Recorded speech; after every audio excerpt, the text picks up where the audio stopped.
ចូលឆ្នាំនេះវាបានឡងផុតទៅហើយចប់ហើយដែលចូលឆ្នាំហើយការលេងល្បែងប្រជាប្រិយខ្មែរក៏បានចប់មានដូចជាល្បែងទីទាត់បងគុញបោះឈូងប្រពកាយជាដើមបងប្អូនច្រើននៅតាមភូមិតាមខេត្តនិងខេត្តពីពេញបណ្ដាញសង្គម Facebook និង TikTok YouTube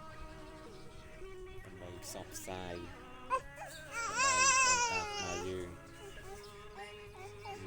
ត្រូវតែហៅថាងើបឡើងវិញកុំហៅថាយើងត្រូវតែលេងរាល់ឆ្នាំលេងម្ដងហើយកុំនេះកុំឈប់លេងហើយកុំបោះបង់ចោលបាញ់ប្រជាប្រិយខ្មែរយើងហើយជាគេកំណែរបស់ដូនតាយើងពីមុនមក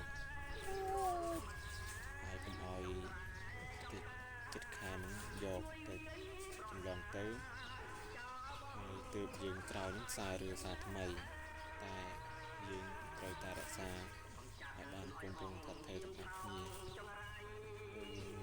ព្រោះយើងជាខ្មែរយើងត្រូវតែរក្សាតសញ្ញាណជាតិខ្មែរយើង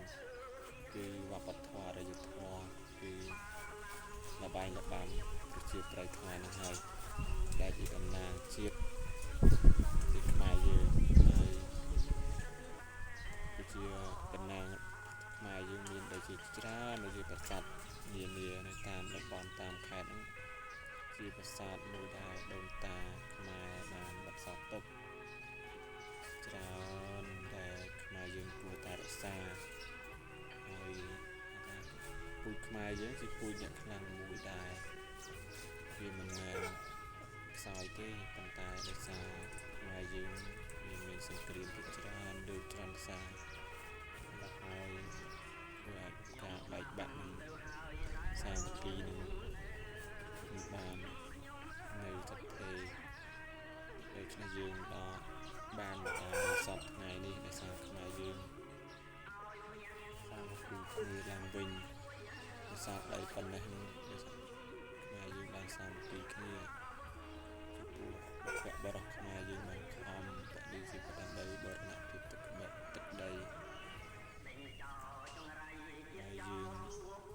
កូនចៅចំនួនក្រោយទោះជាយើងមិនបានធ្វើអ្វីដែលធំដុំតែយើងកុំ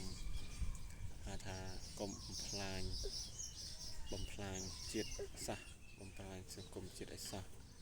ព្រោះជាតិយើងមិនដែលជំពាក់គុណយើងទេមានតែយើងទេដែលជំពាក់គុណជាតិព្រោះយើង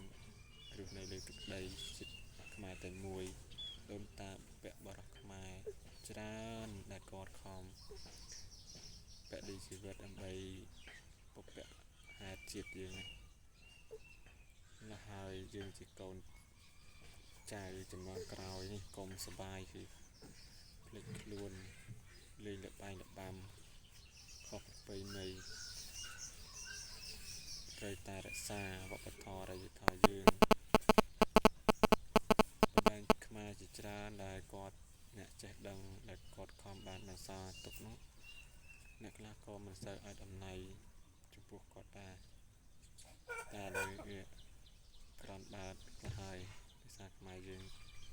បានរក្សានៅតម្លៃវប្បធម៌អរិយធម៌ខ្មែរប៉ុន្តែនៅមិនទាន់បាន 100% នោះទេហើយ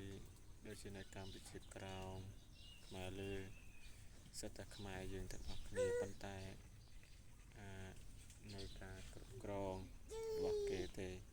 ដូចនេះបងប្អូនខ្មែរទាំងអស់គ្នាត្រូវចេះស្រឡាញ់គ្នាទាំងអស់គ្នា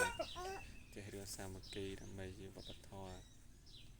ហើយការនិយាយនេះបើមានខុសពីពេចត្រង់ណាសូមមេត្តាខន្តីអភ័យទោសនេះជាការចែករំលែកពេលចូលឆ្នាំហើយបានសុខសប្បាយទាំងអស់គ្នាសុខភាពទាំងអស់គ្នាតាមផ្លូវបាទសូមអរគុណច្រើន